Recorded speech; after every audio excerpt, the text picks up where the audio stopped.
Good afternoon, everyone. Good afternoon. Can you hear me all right in the back? Okay. Yeah. Thank you so much for joining us. My name is Jay Wong. I'm the director of the USC Center on Public Diplomacy, and then we are very glad to welcome you to our event today, but also to our new USC Capital Campus. Actually, this is our center's first public event in this space, and so welcome to all of you. Before we start, just one commercial for the center. We have announced our annual Summer Institute in Public Diplomacy, which is a 2-week professional training program that we host on USC's home campus in Los Angeles every summer in July. And it covers all topics under the public diplomacy umbrella. And we have flyers over there, and we're accepting applications. So please, if you're interested in, or your colleagues might be interested in, help us to spread the word. So this is the commercial. Today's topic is understanding and countering disinformation. In our interconnected world, we all know that the spread of false and misleading information can have profound implications on public perception, trust, and ultimately, in our world, international relations and global affairs. And so, by understanding the mechanisms, the motivations, and the impacts of disinformation, we can begin to develop effective strategies to counter its influence and uphold the integrity of global discourse and also diplomatic efforts. So we are very glad today to have the opportunity to share some of the academic research that's coming out to help us shed some light on the mechanisms, the motivations, and certainly the impacts of disinformation. We have 3 expert panelists with us. And we'll have them each give a short presentation based on their research, and then we'll have a discussion with all of you in Q&A session. Let me briefly introduce them. Our first speaker is Josephine Loquito, who will be discussing her research on offline consequences of online disinformation. Jo is an assistant professor at UT Austin. UT Austin School of Journalism and Media. She studies cross-platform media language in a global political communication context, focusing on interactions between news and different social media platforms. Her work has been featured in Columbia Journalism Review, on CNN, and was also cited in a 2018 Mueller report. So this is, Joe, you want to? Yeah, okay. Welcome. Our next speaker is Eric Nisbet, who is the Owen Kuhn Endowed Professor of Policy Analysis and Communication and Director of the Center for Communication and Public Policy in the School of Communication at Northwestern University. And Eric is also our center's faculty fellow. His research lies at the intersection of media, public opinion, and public policy. His work has been supported by grants from the National Science Foundation, the Office of the Director of National Intelligence, and the U.S. Department of State. And he will discuss the psychology of state-sponsored disinformation campaigns and the implications for public diplomacy. So welcome, Eric. Yes. Yeah. And our third speaker is Ethan Porter, who is from here, George Washington University. He will be presenting his research on correcting disinformation by looking at the evidence from the Russia-Ukraine war. Ethan is an associate professor at GW and leads the Misinformation and Disinformation Lab at GW's Institute for Data, Democracy, and Politics. His books include False Alarm, The Truth About Political Mistruths in the Trump Era, and The Consumer Public, a Citizen.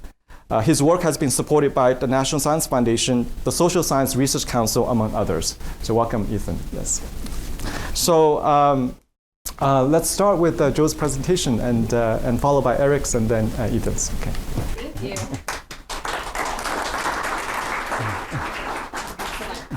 Hi, y'all. As Jay very kindly introduced me, my name is Dr. Josephine Lukito. I'm an assistant professor at UT Austin.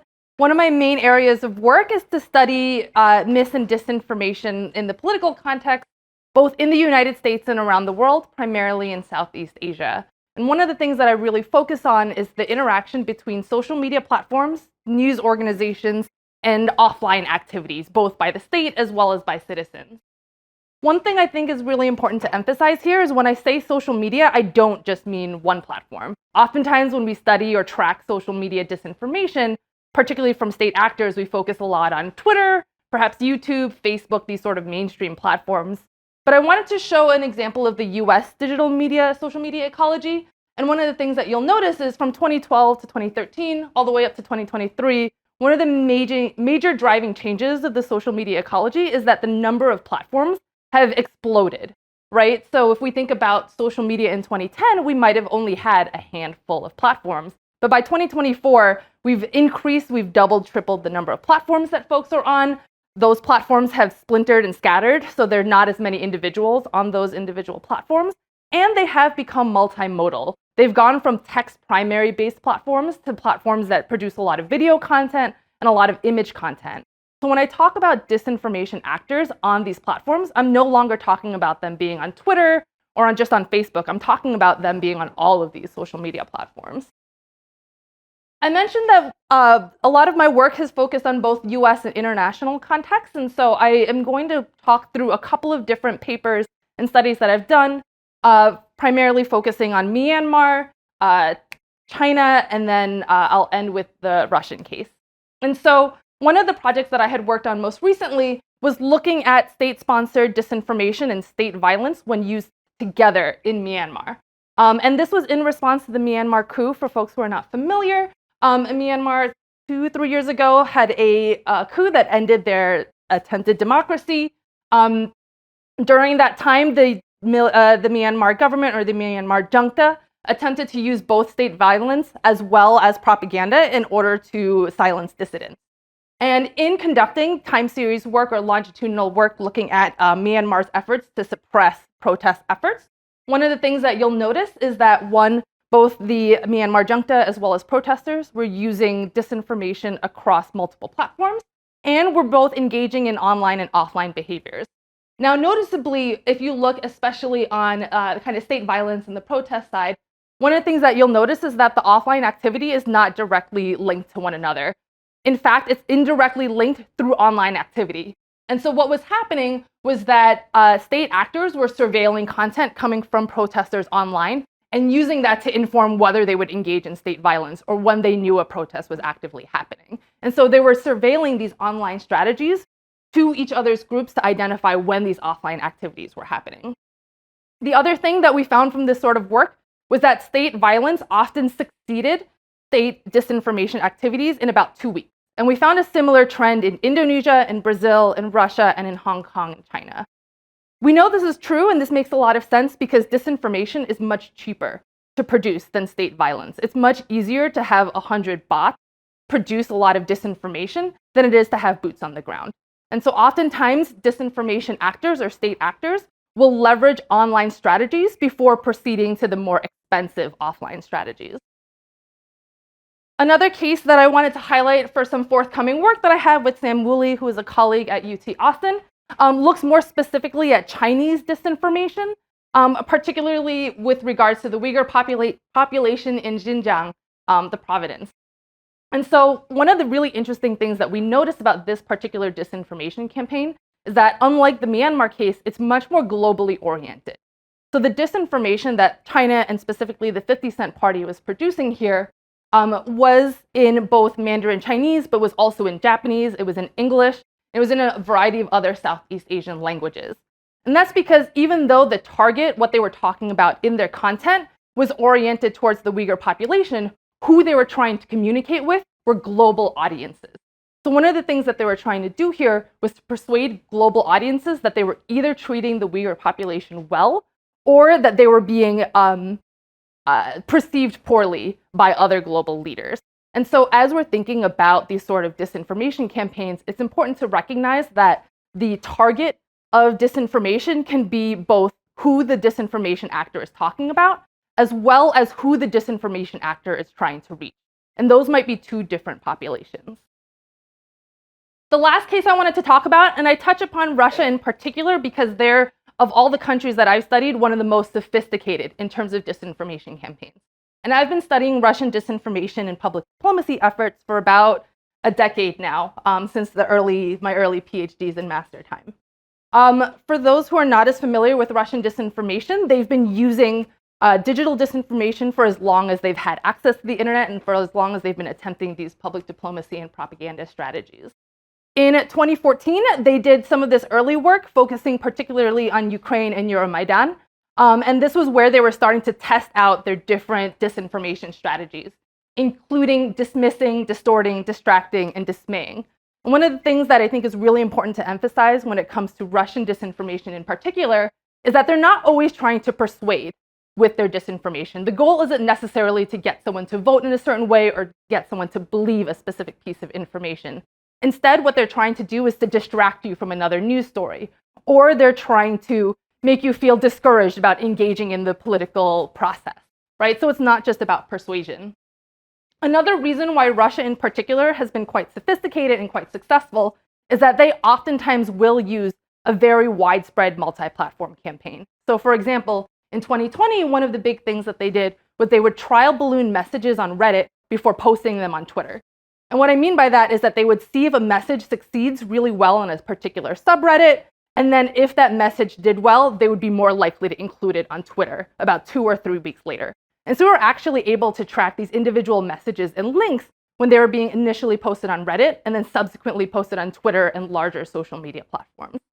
Another really main strategy that Russia likes to use is to leverage both the relationship between social media and news media content. So one of the main strategies that Russia attempted was either creating fake news organizations that would push out real stories, even though they were fake news organizations. Another thing that Russian trolls tried often to do was to get themselves embedded into US news stories. And we found, in fact, that when a Russian troll was embedded in a US news story, they would gain more followers, more supporters, as a result of being embedded in that news story. And over 50% of US news organizations had at least one story with a Russian troll in it. As we proceed into 2024, of course, with the election going on in the United States, we are seeing Russian activity not just in the platforms we saw them in 2016 and 2020, but we are seeing an increased presence in platforms such as Telegram, TikTok, new platforms such as Truth Social and Parler. And these are going to be much trickier to track because, for one, we have to track a lot more social media platforms. And then noticeably, especially because Russian trolls are now active on TikTok, Rumble, and YouTube, we're starting to see the production of more multimodal, non-text content, not just in the form of memes, but in the form of deepfake videos, so on and so forth. And so I want to leave with just one final comment regarding generative AI in 2024. And this is a comment or a question that I've gotten a lot as we've started to think a lot more about what's going to happen in the next election cycle. And it's important to emphasize that the use of generative AI in political elections is no longer a hypothetical. It's not a question of if, it's a question of when and how. And so we are starting to see disinformation actors, both from Russia, China, as well as Ukraine and other countries, start to leverage generative AI to produce either deepfake videos or deepfake audio content. And this is going to be increasingly difficult to remove. Part of that is because the tools are becoming more sophisticated. But the other reason why this is becoming harder to track and remove is because these AI tools are not necessarily being used to produce high quality content. It's being used to overwhelm the social media ecology so that people become less interested in engaging in politics, more likely to believe that misinformation is, rampant in the media ecology, and by extension, less likely to actually do the work of sifting and winnowing misinformation and disinformation. I know this was perhaps a somewhat distressing topic, and so I'm looking forward to seeing Eric and Ethan's presentations, which hopefully will take us from talking about the kind of media ecology and disinformation as a whole to thinking more about the effects of it, as well as what we can do to actually prevent it. Thank you. Thank you very much. Okay. Restart.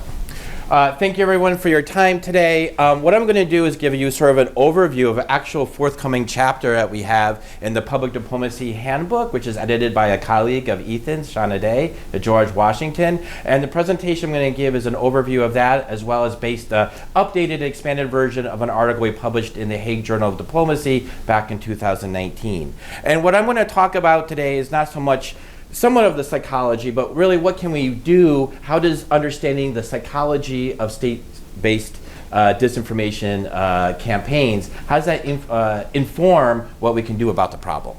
So disinformation campaigns, they have various goals, and they take advantage of both basic human cognitive and emotional biases we have and how we respond and process information.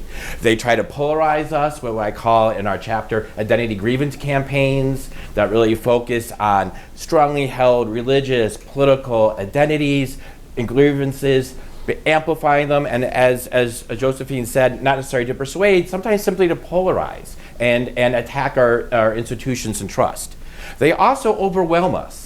Whether you call it information flooding, whether you call it the fire hose, basically the rapid proliferation of disinformation increases the cognitive costs of our ability to understand what is true or false, right? And there's so much information out there, how do we even know? Do we spend the effort and time or just give up, right? So these are two basic sort of strategies you see across different types of state-based disinformation campaigns. You also see that it tries to panic us. And one of the critiques that we have in our article is the idea of moral panic.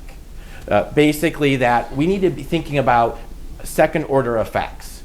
So simply talking about disinformation, how we talk about it, the prevalence of it, the persuasiveness can undercut people's confidence in our political systems and electoral democracy. We have a couple studies now that shows this, basically the more people think that disinformation is prevalent, the more they think it's persuasive, the less confidence they have in electoral democracy, at least in the United States. These second order effects, how we talk about it, the problem itself, maybe they were never even exposed to disinformation, but disinformation is attacking the underpinnings of our political processes.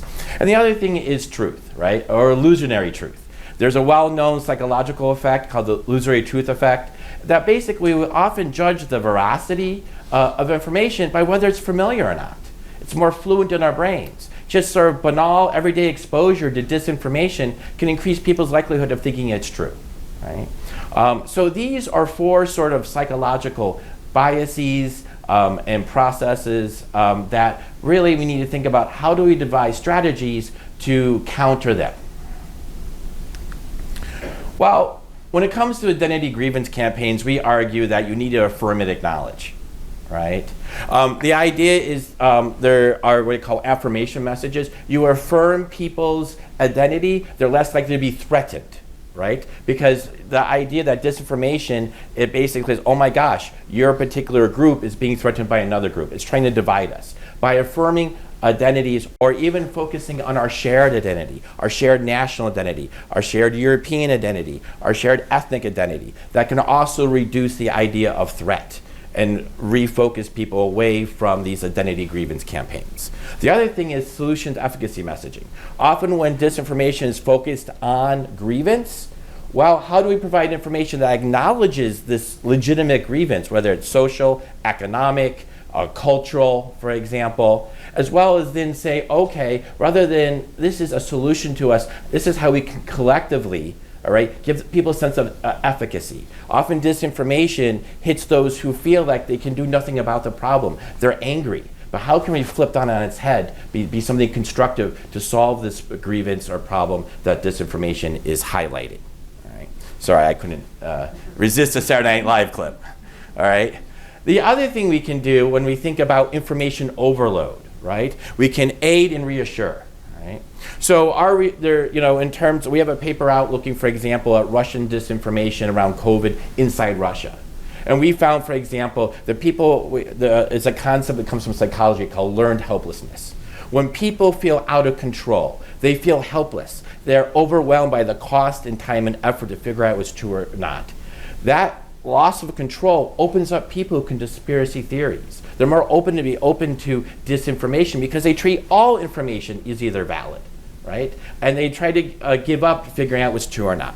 Well, we need to create digital tools for audience. We have some initial, for example, there's NewsGuard and other types of fact-checking tools. We need to think about investing in that. And Ethan has also done a great work thinking about how we do corrective messaging and create more robust online systems to help people sort through this information load, this fire hose of disinformation. We need to think about information literacy programs, and that's different from media literacy. If you actually look at some of the research out of Ukraine, for example, on media literacy, yes, they increase people's media literacy. People don't trust everything you see. But the boomerang effect is they didn't trust anything. They actually threw out the accurate information with the inaccurate. So this is a little different sort of perspective. The idea is giving people a sense of efficacy. Yes, you can do it. We'll give you the tools. You're able to. It's worth the time and effort to figure out what's true or not. And it's something that is actually achievable. To reassure them, to give them both the digital tools and the psychological tools to deal with that information overload. And then this is a critique, and it's a critique of us. It's a critique of myself as a scholar. It's a critique I see a lot in media, public policy, public diplomacy, is how do we talk about the problem of disinformation? Sometimes we talk about it without understanding the nuance or the scope, or relative to the larger media ecology that Josephine was talking about. Sometimes, at least data in the United States shows that it's a very small percentage of people who ever see disinformation, and often it has very small effects, right? Or very contingent effects, only with some people, not necessarily the entire population. But that's not how often the media talks about it. That's not how often policymakers talk about it. And in our research, we've done a couple studies now, at least in the United States, again, I want to qualify that, is like the more people think that disinformation or misinformation, the more persuasive they think it is, the more prevalent it is, the less confident, less satisfied they are with democracy. Because they think democracy, the policy and procedures, how democratic decision-making is being tainted. And that is actually a goal often of Russian disinformation. That polarization, or actually lowering our confidence in our political institutions. So let's not help them do that. Prompt and correct. Ethan's going to talk more about this. I'm giving an overview of the literature. But prompt audiences to evaluate. There's been promising research in that. Fact-checking and making sure fact-checking is digestible. There's lots of best practices in fact-checking. Don't actually make the problem worse by actually repeating the disinformation, right? Doing it in a very accessible way. And that also provides an alternative narrative. There's another psychological effect called the continued influence effect. You can actually, people update their knowledge. Oh, that's wrong. That information is incorrect. Here's the new information. But it still influences their attitude and behavior, the incorrect information. Why? Because you didn't provide an alternative explanation. Often disinformation does the work for us. It provides a narrative to help us understand a complex world. We have to provide an alternative narrative to take the place. It's not only correcting, but it's actually providing an alternative understanding for people. One thing I want to mention is that fact-checking can be weaponized. This is from my colleagues at Clemson University, out of their media forensics lab. They identified that actually Russia was using fake fact-checking in Ukraine, right? So fact-checking itself is not necessarily, can be actually weaponized as a tool of disinformation, which is sort of ironic. I want to end with this. This is sort of the latest, greatest, because I think it's always sort of whack-the-mole a little bit. As disinformation evolves, the platform evolves, the content, what are the new strategies, right? And there is no silver bullet, unfortunately. Often it needs to be a combination depending on the context. This is the idea of inoculation. Like we inoculate against COVID, we inoculate against disinformation. The original research was about specific facts. But now the thinking in this is something called pre-bunking. It's basically educating people about how disinformation works more generally speaking. Because with a 24-hour news cycle, you're always trying to, if you try to inoculate people against specific persuasive disinformation, it's a moving target. But how do we create general population resistance to disinformation? Jigsaw has been doing these various experiments. They create Jigsaw as part of Google. It's a Google lab. They work with Google. They create these YouTube videos, usually 30 seconds to a minute, where they create sort of like this don't be fooled, right? Here is a tactic of disinformation. They actually have shown some promise. There's video games and others. The downside is, unfortunately, Jigsaw, they did a big rollout trying to counter Russian disinformation in Eastern Europe. They had a widespread, I think half the Polish population were exposed to them. The downside is that they found the effects of the videos wore away after 2 weeks. There's a rapid decay. Pre-bunking, like most of these, need to be sustained, right? It can't be like a one and done. It doesn't work like that, right? And so that is, comes to my last slide, is that we need sustained investment, public-private partnership, right? A lot of these PD efforts, I've worked with public diplomacy practitioners, you have a 6-month program, a year program, right? You have specific campaigns, right?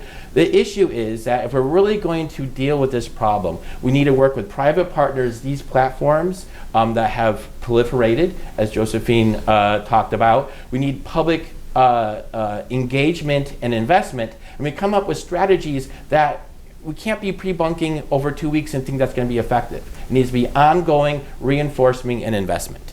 And over the long term, hopefully that will be effective. And I'll leave it at that. Happy to take questions. Thank you.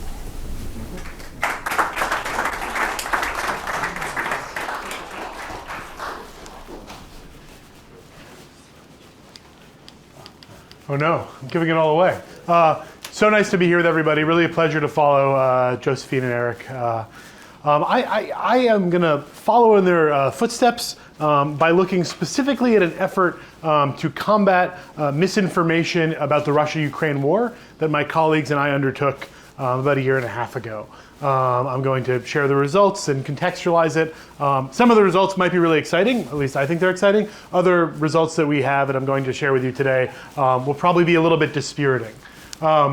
So in my lab at GW, we focus a lot on correcting misinformation. Note that here I use the term misinformation to encompass both mis and disinformation. I leave it to others to decide what is disinformation and what isn't. But when I'm talking about misinformation, I'm talking about widely circulating false claims. And the consensus in this literature has evolved. I think the consensus now would suggest that corrections of misinformation improve belief accuracy. That is, they reduce belief in misinformation, but they don't have any downstream effects. So for example, if you correct misinformation about COVID vaccines, even vaccine skeptics will become more accurate in their beliefs about the vaccines, but they will not get vaccinated. Similarly, correcting Donald Trump's misinformation will indeed improve belief accuracy of his supporters, but not lessen their support. That's been a pretty consistent finding, a global one as well, with evidence moving in at least 15 countries at this point. So when we thought about this paper, my colleagues and I were wondering, what about misinformation propagated during war? What are the dynamics of correcting that misinformation among those who are living in close proximity to the war? And can we correct the misinformation in a way that affects belief accuracy, that is, make people disbelieve the misinformation, while also potentially affecting which side they support in the conflict? So this is a hard study to conduct just on a practical level. This was in fall of 2022. Many survey companies didn't want to work with us or offered costs that even a well-resourced university cannot afford or offered poor quality. We finally were content with an offer from Lucid, a survey firm, to administer experiments for us, 5 countries simultaneously, Belarus, Estonia, Kazakhstan, Ukraine, and Russia in the fall. We're running these experiments while the war is going on, both within the warring states and those adjacent to it. We're going to correct Russian misinformation about the war. That's what we're doing. We're correcting popular Russian misinformation about the war that had been fact-checked by reputable sources. So these are not fact checks produced by Russia. These are fact checks produced by groups that are signatories of the International Fact-Checking Coalition, which is a network of fact-checking organizations and civil society that all do neutral, nonpartisan fact checks. In our study, people saw between 0 and 3 fact checks. A question I sometimes get, we recruited about 1,000 people from Russia, slightly more from Ukraine, and a few hundred from the other states. How did we arrive at those numbers? The maximum number of people we could recruit, and that the survey firm could recruit for us. To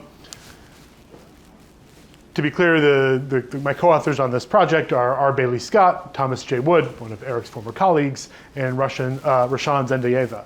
I will say neither Tom nor I speak Russian. Fortunately, Roshan is from Kazakhstan, and R. Bailey Scott is a Russianist. So what kind of misinformation are we correcting, and what kind of fact checks are we correcting? These are real fact checks produced by organizations that produce their fact checks in Russian, and that determine which misinformation to fact check based on available social media data about the popularity of various false claims. So we're all sort of familiar with these false claims. I don't have to tell anyone in the room about these false claims about the war, but mostly this is information or misinformation which alleges that the war is justified because Ukraine is doing all these things that they're not actually doing. It's part of the heroic Russian effort is designed to get rid of Nazis or other elements in Ukraine. Key thing in this study, we're using real fact checks. I want to emphasize that. Like, we're not creating fact checks on our own. We're looking at real Russian language fact checks. Okay, so like I said, one set of results is sort of exciting. These are results in every country. Again, 5 countries, 3 fact checks in each country. I don't need you to retake college statistics. What I do need you to do is look at the very last row, the meta-analytic summary. This is where we take all the data that we have and we combine it and try and get an estimate of the effect of corrections on belief accuracy. And you'll see the right column is to this cell right here is to the left of the dashed line, which means on a 4-point scale, across all these countries, corrections of misinformation reduce beliefs by about 0.2 on a 4-point scale. You're like, well, Ethan, that's not a very large effect. Actually, in survey experimental research, that's not a small effect. That is a substantively large effect in addition to being statistically significant. So corrections can improve belief accuracy about misinformation propagated in favor of Russia during the Russia-Ukraine war in states that are actually affected by the war. That's exciting. It shows that people around the world, once again, even living in wartime, respond to corrections of misinformation by becoming more accurate. Now you'll notice, though, if you look at each country, there's a lot of pinballing, right? There's a sense that the estimates are going all over. In some countries, people are more receptive and affected by fact checks than in other countries. And you might be wondering, well, Ethan, what are the effects of fact checks in Russia and Ukraine compared to the other country? And this is the result that truly surprised us. If we went into the study expecting correcting misinformation in Russia and Ukraine would actually be especially difficult. We observed the opposite. Russians and Ukrainians in our samples actually exhibited the largest increase in belief accuracy contingent on being exposed to fact checks. In fact, our overall estimate, the estimate I just showed you, 0.21, would have been substantially smaller had we not surveyed respondents in Russia and Ukraine, right? So it's not the case that people in Russia and Ukraine already have their views about the war and their sort of reservoir of factual knowledge. The effect would have been much smaller had we omitted Russia and Ukraine, to the point where if Russia and Ukraine weren't in the study, I would not be able to tell you now, yes, the effects of correcting misinformation are statistically and substantively significant. Other countries, meanwhile, people were less affected. They didn't backfire or respond to fact checks by becoming less accurate. We just didn't see the sort of sizable effects we saw in Russia and Ukraine. One other point before I move forward, the data quality on this was pretty nice, and we can tell that by looking at the level of engagement that survey participants demonstrated while they were taking the survey. We were quite concerned that we were going to get a lot of sort of bad survey takers. I can tell you, when we were running the survey, I woke up to several really angry, hateful emails in Russian to my GW account. So people were engaged to the point where they were happy to write me and tell me what an idiot I was. Okay, so correcting misinformation in Russia can move belief accuracy, but including and perhaps especially in Russia and Ukraine, but has no detectable effect whatsoever on which side people support during the war. Okay, this is true both in Russia and Ukraine as well as the other 3 states, right? So in states where we observe corrections of misinformation improving belief accuracy, we do not observe it changing how people viewed the war, right? So you might say, well, what's really going on here? In Russia, I think the result is especially surprising because, again, even in Russia, people understood after seeing the fact check that the pro-Russian misinformation they saw was factually inaccurate. their views did not change. Now we can talk about why that might be. Maybe it's a sort of artifact of taking a survey in an authoritarian regime. I don't know. But it's pretty clear you can correct misinformation without actually affecting which side people support. So again, this is, I think, good news on the one hand, because yes, it's not the case we just have to sort of live with misinformation propagated during war. We can correct it, and those corrections, contingent on people seeing them, do in fact improve belief accuracy, reducing belief in misinformation. This is true among the people who live in the countries that are actually fighting the war, right? Which, again, if you'd asked me before, I probably would have said, no, it's going to be concentrated in the other countries. People in Russia and Ukraine are sort of, they've already got their views. That's not what we observed. But this is a thing where I think it's a little dispiriting, and the implications of this are worth thinking through. Corrections don't change which side people support. So oftentimes when I hear scholars, activists, politicians, policymakers of any stripe talking about misinformation, and especially pro-Russian or pro-Kremlin misinformation, they assume that if we can somehow change people's views about it, we're then going to dispel whatever it is the Kremlin is trying to do. And it's not really the case, right? It's not the case that simply correcting the misinformation is then going to make people less supportive of the war. This is true in all of the countries we tested. I found this slightly disappointing. But the one thing I can tell you, it's also consistent with what we knew previously. The paper is available for anyone to see. Yeah, that's it. Thank you so much. I look forward to your questions. Thank you. Yes. Joe and then Eric. All right.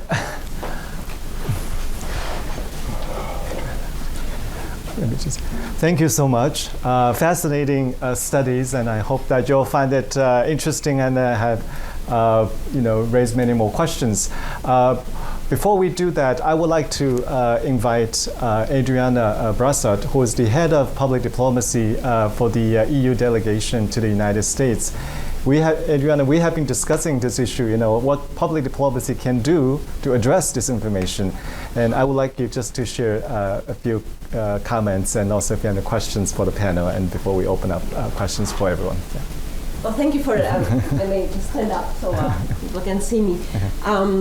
I have plenty of questions. I will share some of them with you. I will also ask you not to quote me on those. But just to add maybe just a different element or perspective to what you were saying from the perspective of a practitioner of public diplomacy. I've had a lot of conversation with Jay about how one should and should not be doing public diplomacy of the European Union in the United States, which is what I'm responsible for. So first of all, the element of public diplomacy in the whole conversation is that by default, diplomacy is something that you exercise outside of your territory. And public diplomacy means that you work with public by default. So you're directly in the field of influencing, right? So, and influencing, often there's, this kind of blurry line between what is influencing, what is narratives, what is propaganda, etc. So somehow in democratic systems, that's a line that you're keeping in check, and we have systems in place for having the conversation within certain legitimate lines. Now, the European Union, as you are aware, is investing a lot in fighting and preventing disinformation. For us, it's actually a security threat, as it is for many other countries. We developed a number of tools, and I recently was quite pleased to hear from some FEMI and disinformation experts saying that actually the institution I work for, which is the European External Action Service, has become one of the leaders in combating disinformation and for information manipulation because of the different methodologies that were developed, the different toolboxes, etc. Now, in my role as a public diplomat, I'm like, okay, what do I do with that? Because when we talk about disinformation and combating it, we talk about Russia, we talk about Myanmar, we talk about China, we talk about those other countries, those other places. We do talk a lot about the disinformation that is affecting our societies, including in Europe and the US, etc. But a lot is happening, let's say, very much on technical level. But a lot is undermining our own democratic value systems, and especially in a year that is electoral year, both on our side and your side, it's a very sensitive topic. So it's not even that as a diplomat that by default is not really interfering in the local political processes, it's not really an area that I can talk a lot about. So here comes my dilemma, and maybe question to you as experts is like, okay, what can one do about the situation we are in? We have so many tools, we are cooperating on so many levels, on technical level, there's so much research, but actually on both sides of the Atlantic, our systems are being attacked. Sometimes because of foreign influence, sometimes not necessarily, sometimes just by the mere fact that media is becoming polarized, that journalism is becoming extinguished. I mean, the other day we did an interview for one of our leaders, and 2 days later the reporter was not anymore there for a major newspaper, right? People are increasingly consuming media from social media rather than journalism. So there are a lot of things, a lot of elements that are kind of ringing bells, like, one should be doing something, but I don't really know what and how. In a very sensitive political context and in the context of being a diplomat that doesn't interfere. And I'm really asking this question, very genuinely, because so we will have at the end of the month visiting Vice President of the European Commission, Jourova, and a little bit of self-promotion, but also in the context of, that's one of the things that I thought that we can be doing, is just simply talk about these things more. So I'm trying to set up a more public event where the conversation can get rolling. Just, that's the one thing that I identified, awareness, discussing, conversation about it, and making it public. Because again, I was not like, here we can do a private event with a few good experts. Like, no, I want to put it out there. I want to have a conversation in public. I want to put it on social media. I want to put it everywhere just to, to make people aware. I don't know, is it the right way to go? Is there anything else? So what can public diplomacy actually do in this field? And that's my question for you. Thank you, Adriana. Okay. Yes. I'll start, and I don't know if it's a good idea, but I'm very sympathetic, right?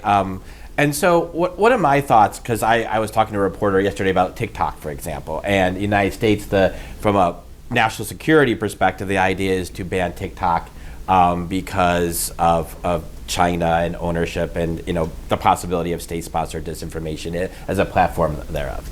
And my response to that is, well, if the United States government was really concerned about state-sponsored disinformation, they would actually have a regulatory framework similar to GDPR or what the European Union is doing. And my perspective from what diplomats can do is the idea of we need more of a global regime, right? Because if U.S. is insecure, then Europe is insecure, because global platforms, it's a very context media ecology. It's hard to wall off a particular region of the world to be digitally safe when it's the Wild West elsewhere. So from a public policy perspective, a public diplomacy perspective, that is sort of advocating or thinking about how can we, for Europe to be safe, maybe the U.S. needs a greater regulatory regime, similar to some of the laws that, in terms of privacy, the ability to buy. Like I was like, well, if you ban TikTok, Chinese can just go buy the commercial data. That doesn't actually do you anything, right? So from a diplomacy perspective, either bilateral or multilateral, thinking about how these issues span more than one country, more than one region, and they're so complex, we need to think about more of a digital safety regime that's cross-platform. And I think a lot of what Europe is doing is at least providing a pathway for that.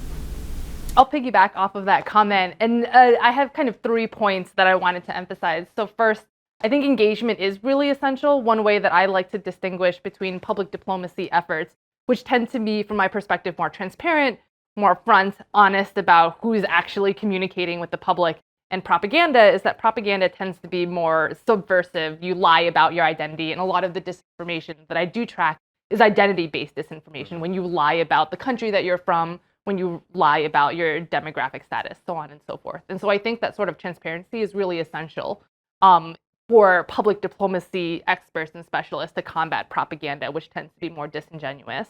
And then to kind of, again, piggyback off of Eric's comment, one of the ways in which disinformation experts are able to track and remove and report disinformation is to simply have access to data from these platforms. And the only country, the only region, area that has policy related to this is the European Union. And a lot of mis and disinformation specialists are really hopeful that the DSA will make it possible again for researchers to actually be able to track, study, and remove these disinformation campaigns. Because right now in the United States, it is incredibly difficult for researchers to get access to data. We were talking just before this, there was a platform that many of us relied on called CrowdTangle that was owned by Meta that many of us were using to track both mis and disinformation campaigns. As of 7 a.m., they actually announced that it will be closing in August 2024. And it is only through the DSA that Meta has announced an alternative through the Meta Content Library. This would not have been possible without the DSA. There is no equivalent in the United States, and I think that that's made the EU a big trendsetter, and I would like to see other countries be similarly inspired.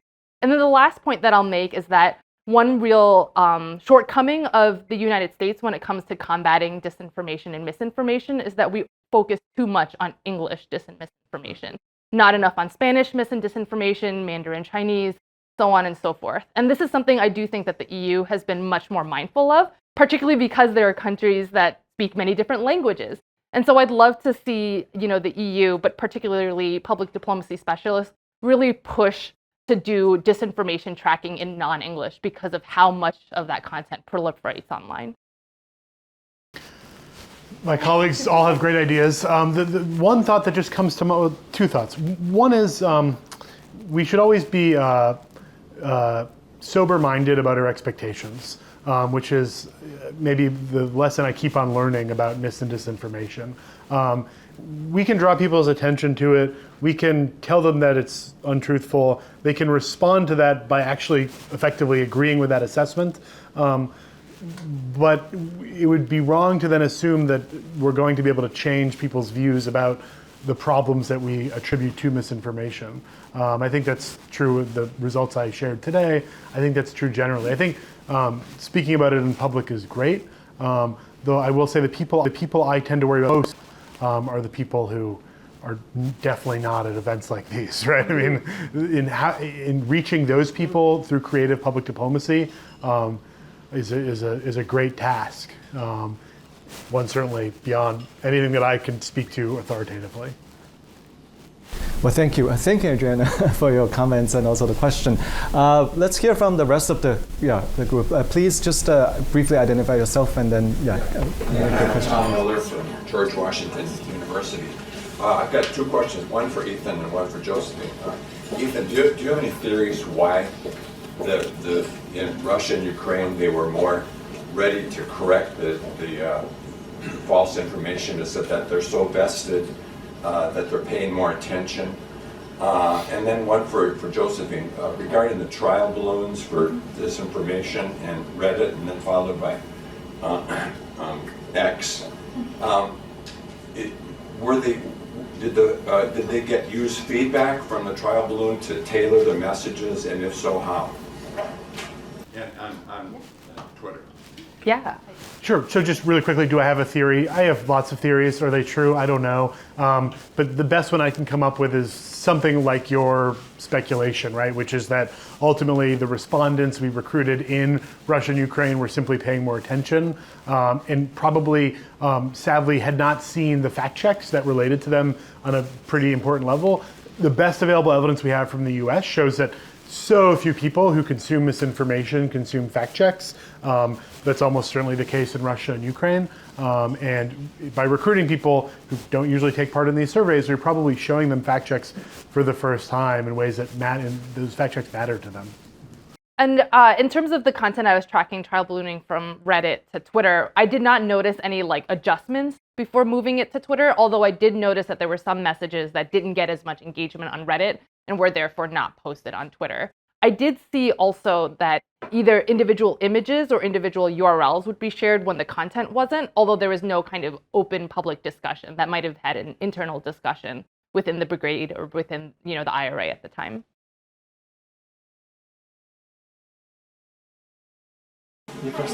My name is Hillary Renner, and I'm from the Department of State, and I'm a public diplomacy officer. And I wanted to ask, one of the phenomena that I saw when I was working on Cuba was the blogger or the user social media user that was really a disruptor and tried to kind of tear the community apart.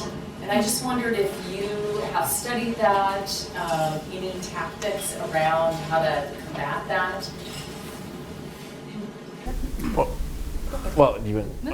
So I think that's sort of like typical identity grievance type campaign where they're simply trying to they take either sometimes a polarized issue or a polarized community. There's been good work, for example, in the United States with Russian trolls around vaccine debates, for example, doing the same thing. And that's where some of the research that I cited and how to counter identity grievance campaigns, where you might appeal to a higher level identity, right? Yes, for example, in the United States, we're Republicans, we're Democrats, but we're all Americans, right? And having counter messaging that sort of primes that and tries to activate that shared identity to tone down that, yes, we can disagree, but we do share the same values. We do have this superordinate identity. The other thing is acknowledging the grievances. Sometimes people are that disruptor won't be effective unless there's some real grievances or some real issues that they're trying to play off of. So how do you actually then communicate in a constructive way, tap down the anger with more positive sort of emotional language, right, about that issue? Because using negative language, anger language, to polarize people around identities, you have to think about what is the opposite that you can actually intercede with, seeding messages or counter messages that focus on reducing that heat, if you will, in terms of creating that polarization in that community. Those are some basics if you want to add to that. Yeah, and especially I think you touch on really well, like separating the more factually inaccurate disinformation that is meant to polarize groups from the more emotionally laden content, because a lot of times that does become enmeshed in these sort of distraction disinformation campaigns. I'll also note, so one really salient example when you ask this question, this happened in 2016 and 2020. There were Russian trolls that were creating these fake Facebook groups, and specifically Facebook events. And so what they were trying to do was they had both Black Lives Matter events and kind of QAnon-oriented events where they were trying to recruit people, real Americans, to actually attend events that did not exist. And people did physically go to these places where they did not have events and then became politically disillusioned in some way. I think there needs to be a lot more social media tracking to make sure that these events are like not being made. They really shouldn't be, artificially created. And it is fairly easy to tell when an IP address is coming from a Russian account. And they're not always the best at hiding their IP addresses. The other thing that I'll note is that Russian trolls in particular have targeted a lot of Reddit communities. And for folks who are not familiar with Reddit, it's organized in groups of subreddits, which are community moderated. And so one area of information correction that I've been focusing more on is not just trying to do information correction for the whole community, but providing tools to moderators specifically to track and remove this content. Because oftentimes they have the administrative power to do that sort of cleaning of their own community and removal of disinformation or distraction or trolling or brigading campaigns. And that's really where, I think we can make a lot of improvements for large communities. I was just add one thing. If you have a blogger, for example, how is that blog being amplified, right? So is it being amplified on certain platforms? How is it reaching audience, as you see, as a disruptor? Well, and how is it attracting? What type of content? And so you can look at, Josephine does this work, looking at the network, right? And so how can you actually intercede with the network of amplification to try to reduce the amount of exposure that blog is getting? The final thing I want to add is just there's exciting work done by Letitia Bode and Emily Vraga, who look at social correction, right? So when I study corrections, for example, I'm studying fact checks produced by journalistic entities. There's also really good evidence from Letitia and Emily that when people fact check effectively or correct in public, those fact checks are actually received well and are effective. So it's not just the case that like a fact-checking group can correct. We also can correct. Ordinary people can when they confront misinformation. And I think giving people that confidence is really important. The evidence is quite strong that social correction works. I think what's less clear is whether or not people believe it, right? If people are too shy or timid to correct, I think that's problematic. And I think it would be great if we can facilitate ways for people to correct each other, citizen to citizen, person to person. We got a number of questions regarding how AI fit into this issue through our RSVP portal, both in terms of, I think, Josephine, you talked about how we need to prepare for the challenges AI-generated content, AI-generated disinformation will pose for us, but also how can AI be used beneficially in this area? Yeah, so I'll mention, so in the past, we've also seen AI used to not just produce misinformation, but to spread misinformation. So one really common strategy is to have a lot of bots that make a piece of content, a piece of disinformation, artificially look popular and therefore perceived to be trustworthy. And that's oftentimes one way we tend to track that is using computational strategies like network analysis to track these hives of bots and then remove them kind of as one big bucket as opposed to individual accounts. In the Gen AI space, I've been really optimistic about using both traditional AI tools, as well as generative AI to do more multimodal generative AI tracking. So for example, if you look at a generative AI image, and I'll just use an image as an example, there are a couple key giveaways that this is an AI-generated image. For one, AI-generated image tools are not great at producing text. So if you look at writing, it tends to be like jarbles as opposed to like really clear words that are in an image Gen and AI created. The other thing that often, I think most folks hopefully know this, is fingers. So typically if you look at a Gen AI image, they'll have extra long fingers or they'll have a 6th finger or something like that. And these are things that can be detected using computer vision AI tools. And so there are a handful of teams, including one here at UT Austin. There's a team at Stanford that are doing or trying to build these sort of computer vision classifiers to detect features that are common in Gen AI images. Yes. I'll go to you first. Yeah, you. And then we can. My name is Max Boucher, with the Instrument Center. You talked about the different tools that you might use to do fact-checking. So you mentioned YouTube videos, digital platforms. Do you have any examples maybe of alternatives, like more trusted messengers within communities, like faith leaders, for instance, or local elected officials? Like, who do people really trust to hear factual information? Digital tools versus... Right, who are trusted sources, you're saying? Yeah. Do you have examples? Thank you. Well, that's unfortunately, there's fewer and fewer trusted sources, especially in like polarized contexts. People generally trust those that are closest to them in locality, values, identity, right? Lots of psychological research that shows that we trust those from which we share. For example, I'm a Republican, I trust a Republican. I'm a Democrat, I trust a Republican. I trust my local officials in my community more than I trust state officials or national officials, right? So that's also, so it's really often about psychological distance, right? So if I have low psychological distance based upon physicality, based upon shared identity or other attributes, I'm going to trust that source more. It also, a source that's familiar, a source that I rely upon in the past, right, that I felt has given me credible information, I will go back them. I'm a creature of habit, right? There's all kinds of different attributes.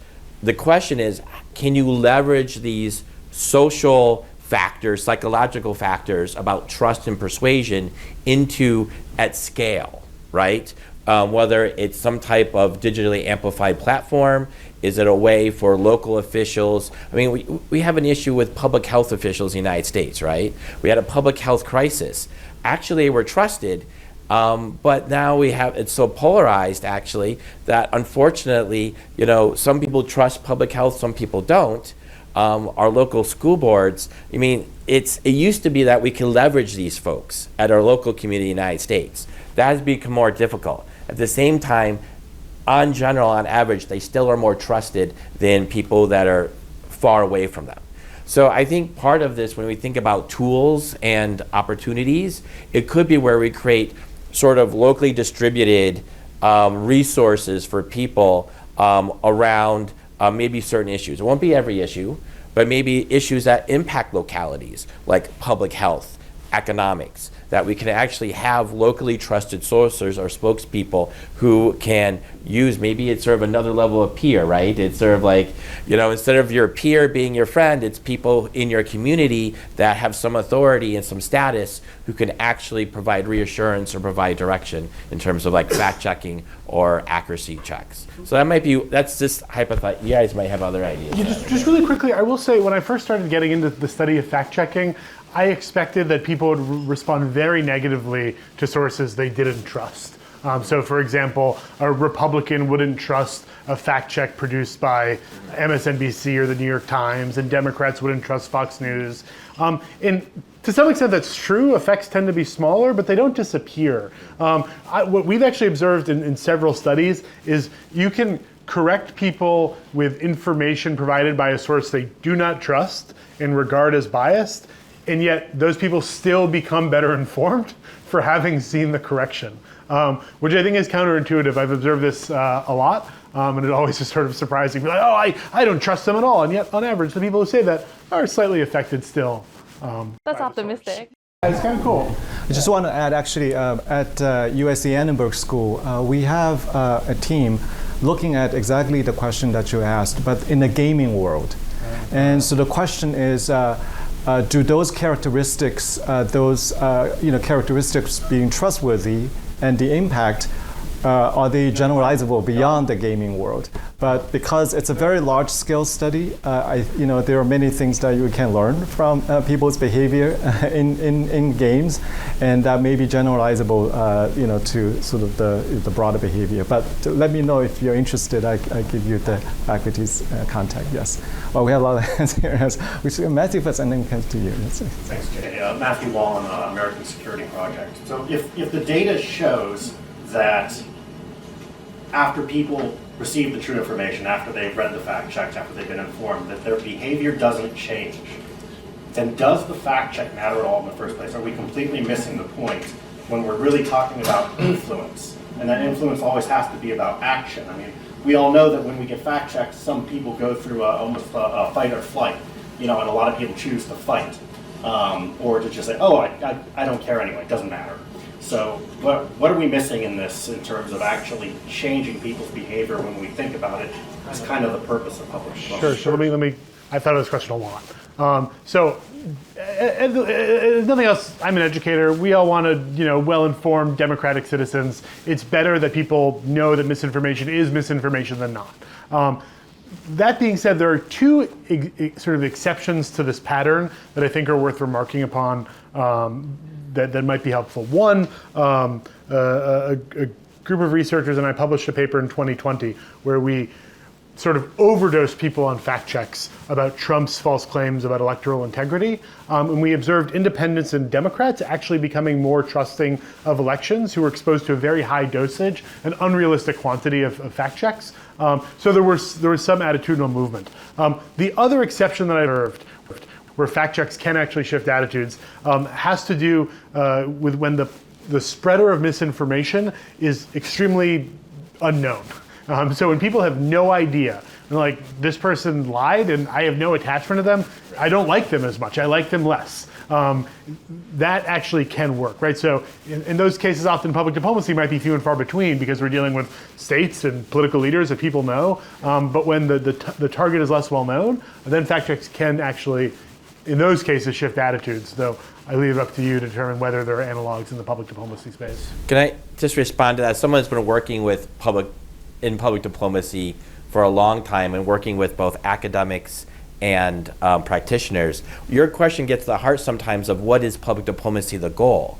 From a normative perspective, people say public diplomacy is mutual understanding, right? It's not persuasion. Some people say it is persuasion. Some people say it's information, right? And so when you talk about the outcome, what's our goal of our public diplomacy? Is it to persuade? Is it to form? Is it to understand? And that can both be in practice also from a normative perspective. So when we talk about what is the role of why do we fact check in public diplomacy if it's not actually influencing their attitudes or persuading them? Well, that's the question of what is our normative goal in public diplomacy. Is it to be, okay, here's the information? Is it to understand their perspective and our perspective? Or is it to persuade in the, to promote our particular state or countries or organizations' policy goals? So I think that gets at it too, like, depends on what is the outcome we're looking at and how we define that, because that also depends on what we then think is important in terms of disinformation, misinformation. I'll also have one last comment, time. Right? So like when we do an experiment, if it's a one-shot experiment from a short period of time, you're not going to, like, behavioral effects are much harder to identify than attitudinal effects. But I do have a lot of faith that if there are perhaps of, fact checking, or if we are persistent in our public diplomacy efforts to correct disinformation, there is an overtime change that has perhaps a more positive effect on behavior. Okay. Yes. Jose Manuel Lasnat from the World Bank.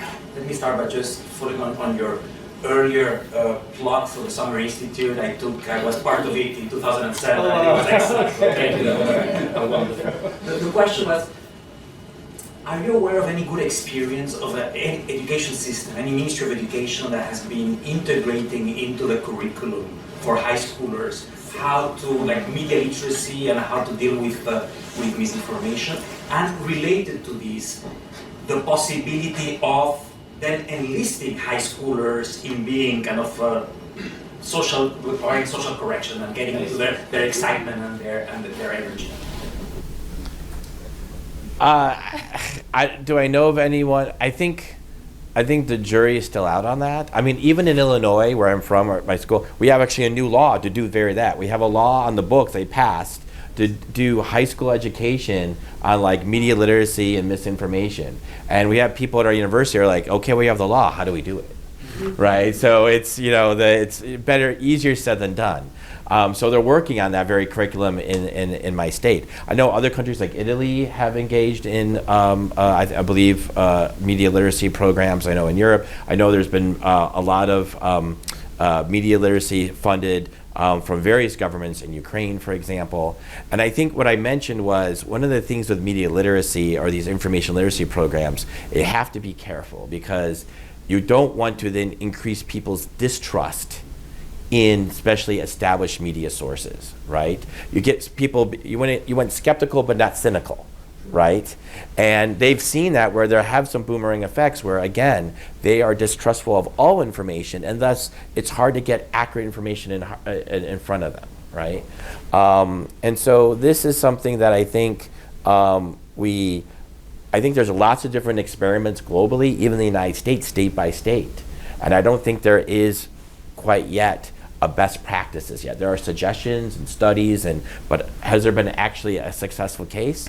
I don't think so. I would also say, and I say this advisedly, some of the best research we have shows that the largest consumers in shares of misinformation are not young people but old people, right? So in the 2016 campaign, web browsing data shows that older people were, I think, 6 to 7 times more likely than younger people to share misinformation online. So I think we absolutely need literacy in high school. But I would say, and I mean this seriously, we need it in senior centers, retirement communities. I know, but we really need education. Yeah, we really need that. I mean, long term, like if you get them young, like we'll build. I mean, it's like inoculating kids against measles, right? I do think you build population. I do think kids have a really fascinating, to use a very academic term, bullshit meter. Because they're very used to an internet world where a lot of the content they consume is fake. And so what they see on TikTok, they expect to be scripted. Whereas I do think older generations might not be as familiar or aware of that. And so we see actually a lot of the students that I work with in my journalism school, they are students who want to enter journalism because they have seen family members, grandparents who are inoculated into disinformation and want to find ways to actually correct and combat that. And that's actually been a huge silver lining of, being in journalism. It's not the easiest field to, bring students into, but they're really motivated to combat disinformation. That gives me a lot of optimism. At the same time, I worry about younger people, the content creator culture. Yeah. The younger and younger people are less trustful of established mainstream news and media sources. And I think there's this generational shift as we've gone to more video and multimodal. And you talk about multi-language, we need to think about multimodal. There's way too much research and focus on text where it's images and memes. But I worry that our younger generation, and this education is needed because they're relying more and more on content creators, sometimes, and the quality, the accuracy of these content creators as news or information sources varies widely and can then be co-opted by states or other bad actors. Okay. We'll take 2 more questions. Okay, you and then you. Okay. To bounce off that, I actually work at a nonprofit in DC to teach media literacy to high school students from 22 different countries. Thank you. They're special. But one of the questions that I have is that, Eric, you mentioned we want empowered individuals to feel like they can identify and potentially report mis and disinformation. And so do you find it helpful, or do you have recommendations for social media platforms, the reporting feature, where individuals can basically self-report information they find to be suspicious? Is that beneficial? And then if so, how do we mitigate how many platforms we have that each have their own individual policies on what should be reported, how to report it, etc.? That sounds like another going to the idea of having a broader policy landscape for reporting misinformation that cuts across platforms. That's a policy issue, right? In the meantime, that's, who knows when that will happen, hopefully someday. But I think it is, because the more you make students or users more fluent in how to report disinformation, it reduces the cost. In fighting disinformation, it's all about costs. You want to increase the cost of bad actors to spread disinformation and decrease the cost, cognitive time, whatever it may be, resource-wise, of users to be able to accurately identify it, report it, right?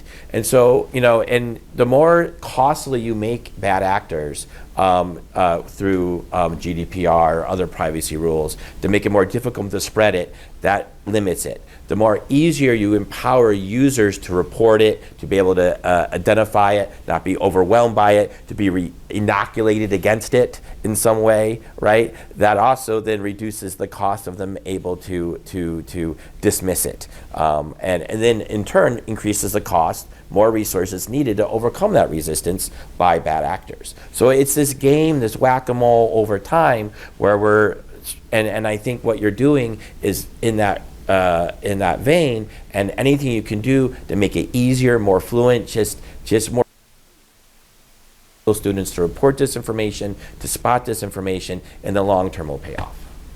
I do. So if you asked me this 5 years ago, I'd probably have a slightly different answer, because 5 years ago, I think it was a little more optimistic about reporting. With a lot of platforms, they've either lost or scaled back their trust and safety teams. And so as a result, their reporting mechanisms have gotten weaker.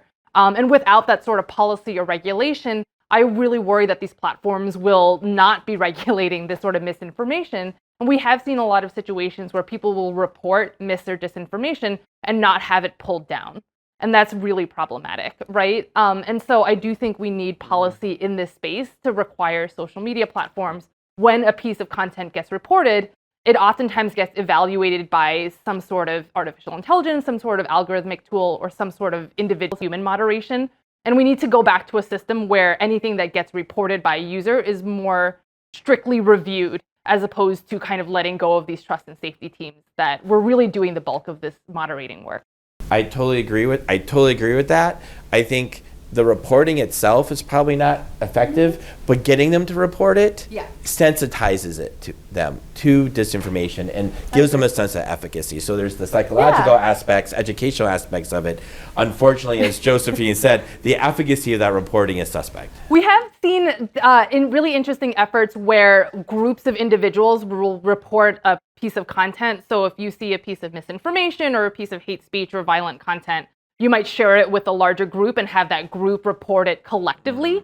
And usually a platform is more likely to pay attention to a piece of disinformation that has 20 reports, 200 reports on it, as opposed to one. Yes, please. Hi, I'm Carla Cabrera, Public Diplomacy Officer from the Embassy of Spain. The embassy actually has combating disinformation is one of the objectives of our public policy team, especially disinformation in Spanish and in Latin America, but also in the United States. And we've been doing a lot of events like conferences and panels, but also some workshops, and some of them in Spanish to reach the Hispanic community. But we feel that a lot of times the people we get are not specifically target of our campaigns. So how do we reach these people that are getting fed with disinformation, but don't necessarily have the will to learn about fact checking, right? Or they don't even know that they're reading disinformation. Yeah, so I've studied this a lot, and I think the problem is really pronounced. Like I said, 2.7% of people, and some research has shown only 2.7% of people who see misinformation ever see a fact check. So we've got to get people motivated to read corrective information. I conducted a series of exhaustive studies over 4 years where the whole goal was, let's try and get more people to read fact checks. And it was really hard. All the sort of common ideas we might have didn't work, but some did, and I'll tell you about them right now.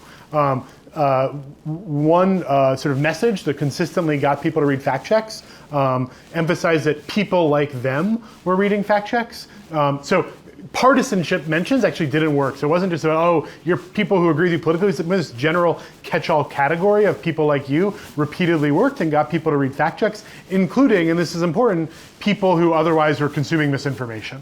Okay, emphasizing the commonalities they have with those who are already reading fact checks. The other thing that worked, appealing to people's sort of sense of duty. Look, you have an obligation to your fellow citizens, fellow members of the community, to read these fact checks. That too worked repeatedly, including among people who were going to read reading misinformation. Last but not least, we paid people to read fact checks, and guess what? People love money. Okay, and if you pay people to read fact checks, they read fact checks. And you might say, well, it's ridiculous. Why should we pay people to read fact checks? Well, if you believe that misinformation is a major problem, then maybe we should pay people to read fact checks. I don't know. I haven't sort of resolved that. But lots of studies have shown that if we pay people to quit smoking, they quit, and governments save a lot of money in the long term, right, given the public health costs. It's possible that we should think about misinformation in the same way. And I'll just add to that, inoculation, right? That's what Jigsaw does. They've done in Germany, they did in Poland, Slovak.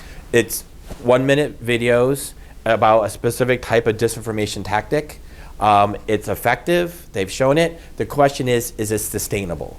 Because as I said, the effects decay after a week or two, right? So you can't do it as a one shot. You need to do it as an ongoing sort of campaign at scale where not only are you correcting false beliefs or inaccurate beliefs, but you're actually building this inoculation by pre-bunking, right, campaigns. For example, the one they did, basically Russia targeting migrants in Poland. They had a whole bunch of different videos, millions of views. They reached half the Polish digital population. So they reached it at scale. They were very effective. The question is, who's going to pay for it, or who's going to invest in this, all right, to sustain it? And so I think we know some of the things that work. The question is scalability, investment, and commitment. I don't know if this is necessarily a scalable strategy, but since Eric had mentioned previously the importance of social networks and social ties, one thing that the Vietnamese community has been doing, particularly in California, has been teaching their high school students and college students to communicate with older generations who tend to believe in a lot of this disinformation and misinformation. And so it might not be the event that you organize per se, like they might be people who are already believing that they need to do fact checking and engaging in that. But when they go home and they talk to their family about these things, there might be this unintended kind of secondary effect that you're just not seeing directly. I think that's a good point. I think sometimes we focus only online and not think about leveraging our interpersonal social networks, right, and community networks, right, in terms of this issue. The question also, I think it's a great question, comes down to the fundamental issue in communication is defining your audience. And are we inoculating the right people, the people you want to inoculate, right? We may inoculate a lot of people that are not actually at the core, right? So I think that is an issue, and how do we define our audience in this in a dizzying space of information? Well, in 75 minutes, we've dissected several of these very important aspects of this very complex web of disinformation. I hope that we all gain a little bit better understanding, and most importantly, that helping us to think about how do we identify actionable strategies to address this issue. So thank you very much to our panelists, and thank you to the audience for your active participation. Yes, please stay and let the conversation continue at our reception. Thank you.